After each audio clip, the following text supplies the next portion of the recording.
Kas sa oled mõelnud, et sooviksid korraldada ühe ägeda karnevalipeo või teha midagi ühiskondlikult kasulikku ning minna külla loomade varjupaika?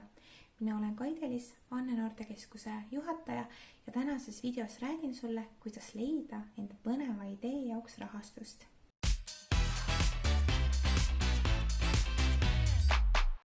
Selleks, et leida oma idee jaoks rahastus, esmalt võta endale üks märkmik ning pastakas ja pane kirja täpsem idee, mida sa soovid teostada. Pane kirja ka idee eesmärk, ajakava ning umbkaudne eelarve, kui palju raha sa vajad oma mõtte teostamiseks. Järgnevalt tutvustame teile 4 erinevat rahastusplatvormi, kus saate enda idee jaoks leida ka rahastust. Esimene programm, mida ma soovin sulle tutvustada, on noorte projekti konkurssi Idee5. Projekti konkurssi Idee5 eesmärk on toetada noorte osalust ning ettevõtlikkust. Projekti konkursiga toetatakse noorte ideede elluviimist, mis on suunatud teadlikkuse tõstmisele neid huvitavates valdkondades.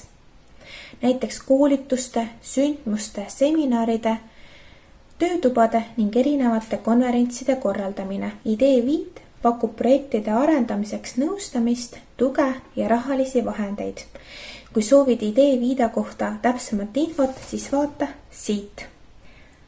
Teine programm, kuhu on ka minu enda noored projekte kirjutanud, on noorte omaalgatuslike ideede projekti Fond Nopi üles. Sul on idee ja soovid seda oma kodukohas koos teiste noortega ellu viia. Selleks on olemas kogukonna arengule suunatud noorte omaalgatuste elluviimise toetamise projekti Fond Nopi üles. Fond on mõeldud kõigile 7–26 aastastele noortele, kellel on soov oma kodukohas midagi põnevat ära teha ja kes ise esitavad vastava projekti taotluse. Täpsem info on leitav jällegi siit. Olemegi jõudnud juba 3. programmi juurde. 3. programmiks on noorte osaluse fond.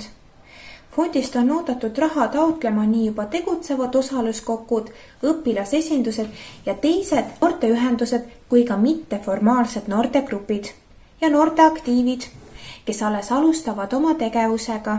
Osaluse fond toetab projekte uute osalusvõimaluste loomiseks, olemasolevate osalusvormide arendamiseks ja noorte osaluse valdkonnas tegutsevate noorteühenduste vahelise koostöö edendamist. Täpsemat infot leiad sa seekord siit. 4.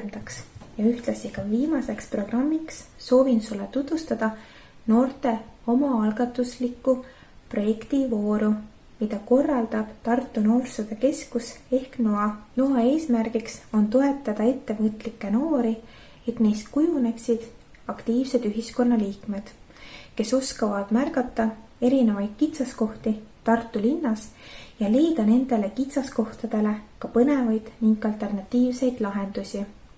Selleks, et saada informatsiooni meie omaenda NOA projekti kohta, vaata lähemalt siit. Mina tänan sind, et kuulasid minu järjekordset videot. Selleks, et kursis olla ka meie teiste põnevate videodega, vajuta meile like ning subscribe nuppu. Näeme juba järgmises harivas videos. Seniks aga head aega ja nautige suve!